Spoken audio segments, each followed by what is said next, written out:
आज की इस वीडियो के अंदर हम बात करने वाले हैं railway NTPC under graduate level है उसके अंदर एग्जाम में पूछा गया एक पेपर सेट हम लगाने वाले हैं। शुरुआत कर लेते हैं बिना किसी देरी के क्वेश्चन नंबर 1 के साथ में। ये जो पेपर सेट है इसमें सभी प्रकार के क्वेश्चंस आपके कवर है, चाहे कंप्यूटर के हो, चाहे जीके के हो, साइंस के हो, ऑल क्वेश्चंस कवर्ड है। और लेटेस्ट जो पिछले 1 ईयर के करंट अफेयर क्वेश्चन है वो भी इसके अंदर कवर है। चलिए शुरुआत करते हैं क्वेश्चन नंबर 1 के साथ में। क्वेश्चन नंबर 1 कहता है फाइल और या फोल्डर उसको बनाते समय क्या आवश्यक है।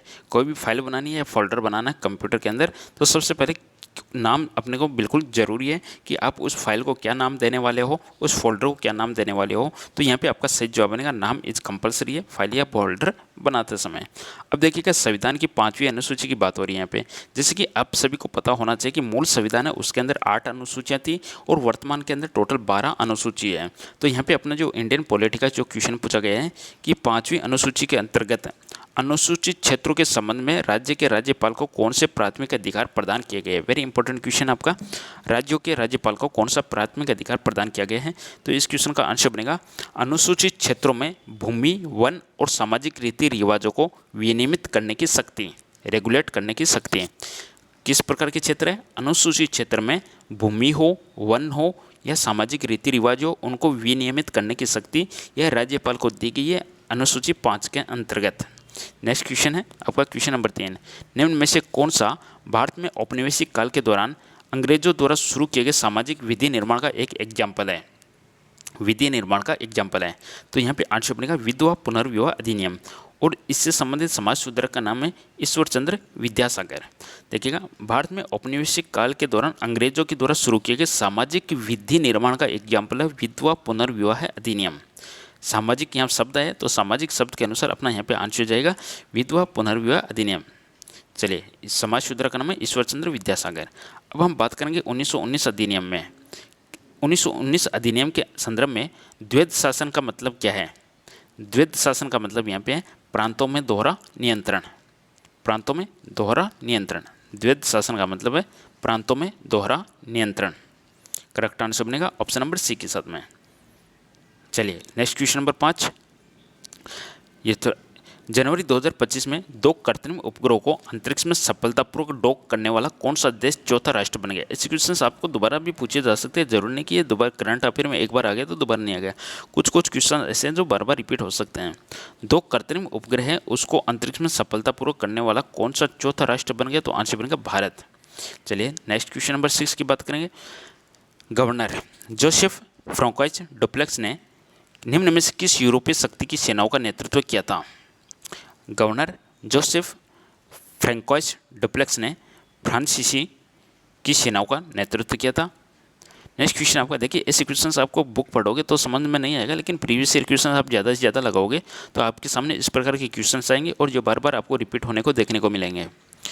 इसलिए जरूर प्रीवियस ईयर क्वेश्चंस को सेट लगाओ। अगला क्वेश्चन है भारत के पहाड़ी और वन क्षेत्रों में प्रक्षिप्त बस्तियों के निर्माण को कौन सा भौतिक कारक सबसे अधिक प्रभावित करता है? पहाड़ी क्षेत्र की बात हो रही है तो पहाड़ी क्षेत्र में ऊंचाई एक मेन इंपॉर्टेंट फैक्टर हो जाता है। भारत के पहाड़ी और वन क्षेत्रों में प्रक्षिप्त बस्तियों के निर्माण को कौन सा कारक सबसे अधिक प्रभावित करता है? तो पहाड़ी क्षेत्रों की ऊंचाई और पहाड़ी क्षेत्रों का जो भूभाग है वह सबसे ज़्यादा प्रभावित करता है उनकी बस्ती के निर्माण को। क्वेश्चन नंबर 8 है कि 21 मई 2025 को आयोजित 9वीं ब्रिक्स उद्योग मंत्रियों की बैठक किस देश की अध्यक्षता में हुई? तो ब्राज़ील। ब्रिक्स के सदस्य देश है Brazil, Russia, India, China and south Africa. Next question आपका है कि भारतीय संविधान का कौन सा अनुच्छेद सूचना के अधिकार को भाषण और अभिव्यक्ति की स्वतंत्रता के मौलिक अधिकार से जोड़ता है? देखिएगा वेरी इंपॉर्टेंट है, ये चर्चा में क्वेश्चन है, अभी ध्यान रखिएगा इस चीज़ का। जो बोलने की स्वतंत्रता है, अपने विचार रखने की स्वतंत्रता है, ये एक मौलिक अधिकार के अंतर्गत रखा गया है। और किस प्रकार के मौलिक अधिकार? मौलिक अधिकार का नाम रहेगा स्वतंत्रता का मौलिक अधिकार। अपने अलग अलग प्रकार के 6 प्रकार के मौलिक अधिकार है। मौलिक अधिकार अमेरिका के संविधान से लिए गए हैं, उसमें से एक है स्वतंत्रता का मौलिक अधिकार और उसी के अंतर्गत रखा गया है अभिव्यक्ति की आज़ादी, सूचना का अधिकार, ये सब। तो यहाँ पे आर्टिकल का नाम ध्यान में रखना है, अनुच्छेद 19(1)(a) के तहत निम्न में से कौन सा पाल वंश का संस्थापक था? तो करेक्ट आंसर बनेगा ऑप्शन नंबर 1 के साथ में गोपाल है, वह पाल वंश का संस्थापक था। दोस्तों वीडियो को लाइक शेयर करते रहेगा, चैनल को सब्सक्राइब कर दीजिएगा। देखिएगा क्वेश्चन नंबर 11 है अप्रैल 2025 के अंदर भारतीय वायुसेना द्वारा राफेल और सुखोई 30 MKI जैसे उन्नत लड़ाकू विमानों का उपयोग करके पहाड़ी और ज़मीनी ठिकानों पर हमलों का अनुकरण करने के लिए निम्न में से कौन सा अभ्यास किया गया था? तो अभ्यास का नाम यहाँ पे है आक्रमण। ठीक है, अब ये आक्रमण कोई दूसरे देश के साथ में नहीं है, इंडिया का खुद का ही है, भारतीय वायुसेना से संबंधित है। ओके, तो आंसर बनेगा आक्रमण। युद्ध अभ्यास का नाम है जो इंडियन एयरफोर्स ने राफेल और सुकोई जैसे लड़ाकू विमानों का उपयोग करके पहाड़ी और ज़मीनी ठिकानों पर हमलों का अनुकरण करने के लिए एक अभ्यास किया। चलिए, क्वेश्चन नंबर 12 है, भारत का जो पश्चिमी घाट है और जो उत्तर पूर्वी पहाड़ियाँ हैं। अब जैसे ये जो भारत का नक्शे की हम बात करें तो ये तो हो गया भारत का पश्चिमी घाट और उत्तर पूर्वी, ये जो नॉर्थ ईस्ट वाला रीजन है इसकी बात हो रही है। भारत का जो पश्चिमी घाट और उत्तर पूर्वी पहाड़ियाँ मुख्य रूप से किस प्रकार की प्राकृतिक वनस्पति से आच्छादित है? तो ध्यान रखिएगा सदाबहार वन। तो आंसर बनेगा उष्ण कटिबंधीय सदाबहार वन। आपका करेक्ट आंसर बनेगा ऑप्शन नंबर बी, और ये उष्ण कटिबंधीय सदाबहार वन। चलिए, अगला क्वेश्चन आपका, 3 मई 2025 को डीआरडीओ ने किस राज्य में अपने स्वदेशी स्ट्रेटोस्फेरिक एयरशिप प्लेटफॉर्म, इसका पूरा नाम भी ध्यान में रखना, एग्जाम में दोबारा से पूछा जा सकता है, एसएपी का पूरा नाम क्या है? डीआरडीओ का पूरा नाम है डिफेंस रिसर्च डेवलपमेंट ऑर्गेनाइजेशन, ने किस राज्य में अपने स्वदेशी स्ट्रेटोस्फेरिक एयरशिप प्लेटफॉर्म एसएपी का पहला उड़ान परीक्षण सफलतापूर्वक किया? तो आंसर बनेगा मध्य प्रदेश के अंदर। एसएपी का पूरा नाम है स्ट्रेटोस्फेरिक एयरशिप प्लेटफॉर्म। चलिए, साइंस का क्वेश्चन है, एक समान चुंबकीय क्षेत्र में गतिमान, कोई भी चुंबकीय क्षेत्र है उसमें बिल्कुल एक समान चुंबकीय क्षेत्र बना हुआ है सब जगह। तो एक समान चुंबकीय क्षेत्र में गतिमान आवेशित कण के प्रक्षेप पथ की आकृति क्या होगी? उसके अंदर कोई भी प्रक्षेप पथ होगा उसकी आकृति हमेशा कुंडलिनी होगी। कुंडलिनी। एक समान चुंबकीय क्षेत्र में, चुंबकीय क्षेत्र जैसे हो गया एन और एस अपने पोल है चुंबकीय, ये नॉर्थ पोल या साउथ पोल, इसके अंदर बिल्कुल एक समान चुंबकीय क्षेत्र है, उसके अंदर गतिमान कोई भी कण है तो उसकी जो प्रक्षेप पथ की आकृति क्या होगी? तो वह होगी कुंडलिनी पथ होगी। आंसर बनेगा option number D. Next question, 3 समान गुणों वाले तत्वों के समूह को डॉबर्ट ने क्या नाम दिया? देखिएगा, इसमें कुछ जैसे कि पहला, दूसरा, तीसरा, ये 3 प्रकार के हैं तत्व हैं, इनका गुणों में ये प्रॉपर्टी इनकी सेम रहेगी। 3 समान गुणों वाले तत्वों के समूह को डॉबर्ट ने क्या नाम दिया? इन्होंने दिया डॉबर्ट-त्रिक रूल। तो आंसर बनेगा त्रिक। नेक्स्ट क्वेश्चन है, भारतीय सेना के मराठा लाइट इन्फेंट्री के मेजर मल्लाराम गोपाल नायडू को 25 मई को निम्न में से किस सम्मान से सम्मानित किया गया? तो इनको सम्मानित किया गया कीर्ति चक्र से। क्वेश्चन दोबारा से आ सकता है, इनका संबंध किस क्षेत्र के साथ में? तो सेना से संबंधित है। ये भारतीय सेना के कौन सी इन्फेंट्री से संबंधित है? Maratha light infantry. भारतीय सेना के मराठा लाइट इन्फेंट्री के मेजर मल्लाराम गोपाल नायडू को 25 मई को निम्न में से किस सम्मान से सम्मानित किया गया? आंसर बनेगा कीर्ति चक्र से सम्मानित किया गया। क्वेश्चन नंबर 17, कौन सा 1857 से पहले के जन विद्रोह का प्रमुख कारण नहीं था? 1857 के पहले एक जन विद्रोह था, उसका प्रमुख कारण कौन सा नहीं था? लोगों को ईसाई धर्म में रूपांतरण। ईसाई धर्म में रूपांतरण ऐसा कोई कारण नहीं था। बाकी क्या कारण थे? भ्रष्ट अधिकारियों द्वारा ग्रामीण समाज का शोषण करना एक कारण था, स्वदेशी उद्योगों का विनाश करना एक कारण था, औपनिवेशिक भू राजस्व बंदोबस्त एक कारण था। नेक्स्ट क्वेश्चन नंबर 18 है, किस भारतीय पैरा एथलीट को हाई जंप में उनकी उपलब्धियों के 2025 में मेजर ध्यानचंद खेल रत्न पुरस्कार से सम्मानित किया गया? क्वेश्चन वेरी इंपॉर्टेंट है, दोबारा से आ सकता है। ये जो मेजर ध्यानचंद खेल रत्न पुरस्कार है ये खेल के क्षेत्र में दिया जाता है। पहले इसका नाम हुआ करता था राजीव गांधी खेल रत्न पुरस्कार। उसके बाद में हॉकी के जादूगर मेजर ध्यानचंद है, उनके नाम पे इसका नाम बदल दिया गया है। और पैरा एथलीट का नाम है प्रवीण कुमार। पैरा एथलीट ये हाई जंप की कैटेगरी में है, प्रवीण कुमार। इनको मेजर ध्यानचंद खेल रत्न पुरस्कार से सम्मानित किया गया। तो इनका फील्ड कौन सा है ध्यान में रखिएगा, एग्जाम में दोबारा से पूछा जाएगा आपसे। प्रवीण कुमार आंसर होगा। नेक्स्ट क्वेश्चन आपका यहाँ पे है कि फरवरी 2025 में चीन द्वारा संचालित तांबे की खान से एसिड रिसाव के कारण जाम्बिया की कौन सी प्रमुख नदी प्रदूषित हो गई थी? वेरी इंपॉर्टेंट क्वेश्चन, रिपीट हो सकता है दोबारा से। चीन के द्वारा संचालित तांबे की खान से एसिड रिसाव, रीजन क्या है? एसिड रिसाव, एसिड यानी अम्ल का रिसाव होने के कारण कहाँ की नदी? जाम्बिया की नदी प्रदूषित होगी। तो नदी का नाम है काफू नदी। वेरी इंपॉर्टेंट क्वेश्चन है, ध्यान में रखिएगा। काफू नदी कहाँ की है? जाम्बिया की। दोबारा से क्वेश्चन ऐसे भी आ सकता है, काफू नदी कहाँ की है? जाम्बिया की। नेक्स्ट क्वेश्चन नंबर 20, किस भारतीय क्षेत्र में बर्फीली सर्दियाँ और शीतल ग्रीष्म ऋतु वाली अल्पाइन जलवायु प्रमुख रूप से पाई जाती है? बर्फीली सर्दियाँ और शीतल ग्रीष्म ऋतु वाली अल्पाइन जलवायु पाई जाती है हिमालय पर्वत में। नेक्स्ट क्वेश्चन, निम्न में से किसने लिम्फेटिक फाइलेरियासिस के लिए पूरे देश में मास ड्रग एडमिनिस्ट्रेशन अभियान प्रारंभ किया? वेरी इंपॉर्टेंट क्वेश्चन है। जेपी नड्डा, जगत प्रसाद प्रकाश नड्डा। किसने लिम्फेटिक फाइलेरिया के लिए पूरे देश में मास ड्रग एडमिनिस्ट्रेशन अभियान प्रारंभ किया? जेपी नड्डा। तो क्वेश्चन दोबारा से कैसे आएगा? ये जो अभियान का संबंध किससे है? तो national mass drug administration campaign का संबंध है लिम्फेटिक फाइलेरियासिस के लिए। चलिए क्वेश्चन नंबर 22 क्वेश्चन 22 कहता है, चेन्नई में निम्न में से कौन सी औपनिवेशिक युग की इमारत ग्रेटर चेन्नई कॉरपोरेशन के मुख्यालय के रूप में कार्य करती है? चेन्नई के अंदर, तमिलनाडु की राजधानी है चेन्नई, उसमें कौन सी औपनिवेशिक युग की इमारत है जो ग्रेटर चेन्नई कॉरपोरेशन के मुख्यालय के रूप में कार्य करती है? वहाँ पे बिल्डिंग का नाम है रिपन बिल्डिंग। सही जवाब बनेगा ऑप्शन नंबर सी।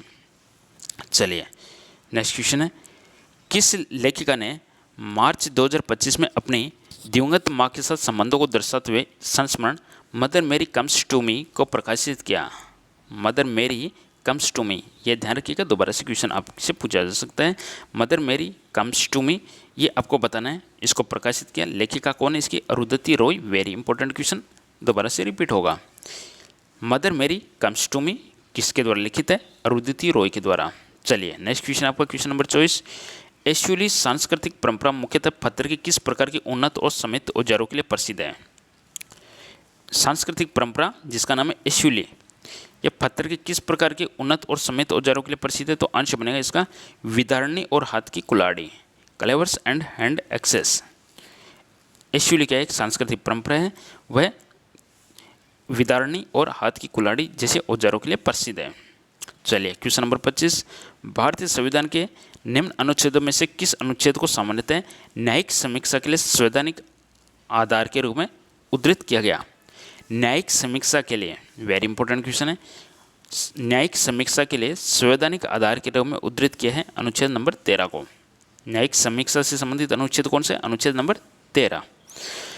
अगला क्वेश्चन इंपॉर्टेंट साइंस का क्वेश्चन है, ओजोन क्षयकारी पदार्थों के उत्सर्जन को कंट्रोल करने के लिए किस अंतर्राष्ट्रीय समझौते पर हस्ताक्षर किए? वेरी इंपॉर्टेंट है, ओजोन से संबंधित प्रोटोकॉल है मॉन्ट्रियल प्रोटोकॉल। और मॉन्ट्रियल कहाँ पे स्थित है? ये कनाडा के अंदर स्थित है। तो ओजोन किससे डैमेज हो रही है? क्लोरोफ्लोरोकार्बन है उससे ज़्यादा डैमेज हो रही है। ये कहाँ से निकलती है? CFC, ये ज़्यादातर रेफ्रिजरेटर से निकलती है। नेक्स्ट क्वेश्चन आपका यहाँ पे है कि निम्न में से किस योजना का उद्देश्य गरीब ग्रामीण युवाओं को कौशल प्रदान करना और उन्हें नियमित मासिक मजदूरी या न्यूनतम मजदूरी से अधिक वाले जॉब प्रदान करना? तो यहाँ पे आंसर बनेगा आपका दीनदयाल उपाध्याय ग्रामीण कौशल योजना। तो DDU GKY दीनदयाल उपाध्याय ग्रामीण कौशल योजना का संबंध है गरीब ग्रामीण युवा हैं उनको कौशल प्रदान करना और उनको एक रेगुलर मंथली मजदूरी प्रदान करने वाला जॉब प्रदान करना। चलिए अगला क्वेश्चन इंपॉर्टेंट क्वेश्चन है, 106वां संविधान संशोधन अधिनियम 2023 की मुख्य विशेषता क्या है? 106 नंबर का संविधान संशोधन है, उसकी मुख्य विशेषता है विधानसभाओं में महिलाओं के लिए 1/3 सीटों का आरक्षण। विधानसभा में महिलाओं के लिए 1/3 सीटों का आरक्षण। चलिए अगला क्वेश्चन नंबर 25, 2025 के कान फिल्म महोत्सव में किसे लाइफ टाइम अचीवमेंट के लिए मानद पाल्मे डी ओर से सम्मानित किया गया? वेरी इंपॉर्टेंट क्वेश्चन है, ऑनरेरी पाल्मे डी ओर से सम्मानित किया।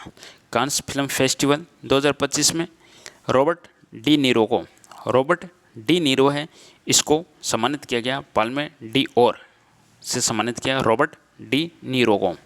चलिए क्वेश्चन नंबर 30, किस भारतीय संस्थान के वैज्ञानिकों ने कोशिकीय मैसेंजर के रहस्य को उजागर किया जो अल्जाइमर और मधुमेह के इलाज में मदद कर सकता है? डायबिटीज और अल्जाइमर के इलाज में मदद कर सकता है। तो आंसर बनेगा Indian institute of science Bengaluru. Indian institute of science Bengaluru ने एक कोशिकीय मैसेंजर के रहस्य को उजागर किया। नेक्स्ट क्वेश्चन है, 1994 में भारत के निम्न में से किस शहर में इन्फोसिस की स्थापना की गई? वेरी इंपॉर्टेंट क्वेश्चन है। इन्फोसिस एक IT सेक्टर की कंपनी है, किस क्षेत्र की है? IT सेक्टर की है। इसकी स्थापना होती है 1994 में होती है और बेंगलुरु के अंदर स्थापना होती है इसकी, इसका हेडक्वार्टर बेंगलुरु में है। क्वेश्चन नंबर 32 है, टोटल 40 क्वेश्चन हम लगाने वाले हैं। नेक्स्ट क्वेश्चन आपका है कि ब्रिटिश शासन के दौरान भारत के विदेशी व्यापार संरचना में काफ़ी परिवर्तन आया।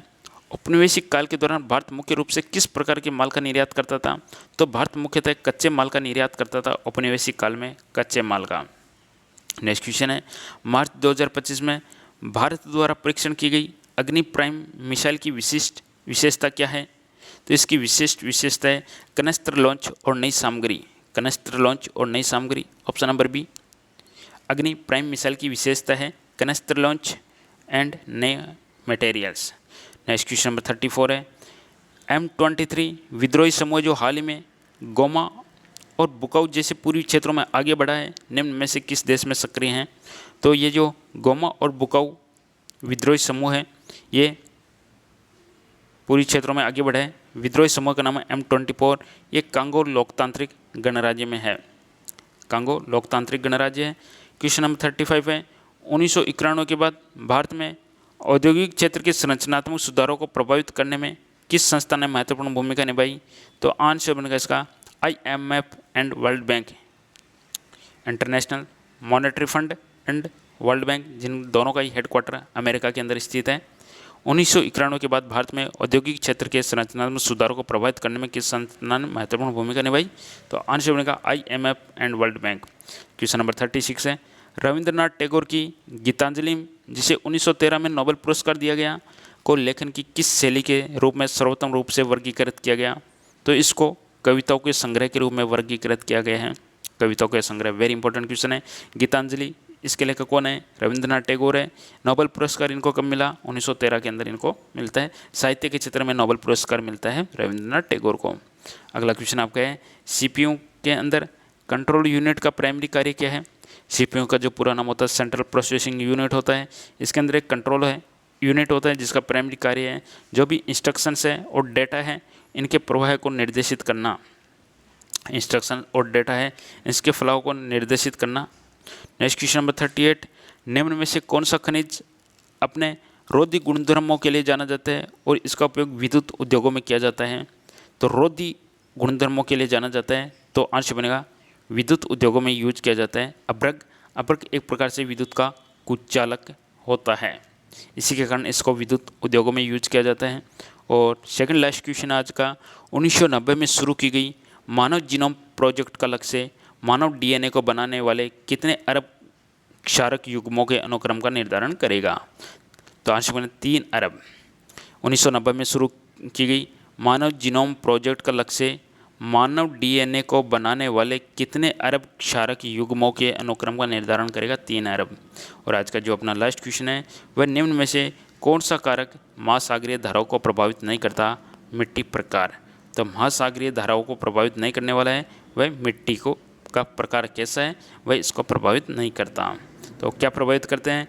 हवाएं, तापमान में अंतर, पृथ्वी का घूर्णन, ये सब महासागरीय धाराओं को प्रभावित करते हैं, मिट्टी का कारक प्रभावित नहीं करता। दोस्तों ये था आज का नेक्स्ट पेपर सेट। पसंद है लाइक कीजिएगा, चैनल को सब्सक्राइब कीजिएगा। इसी प्रकार की वीडियोज़ आपको रेलवे के सभी प्रकार के एग्जाम्स के मिलेंगे। बहुत बहुत धन्यवाद, थैंक यू।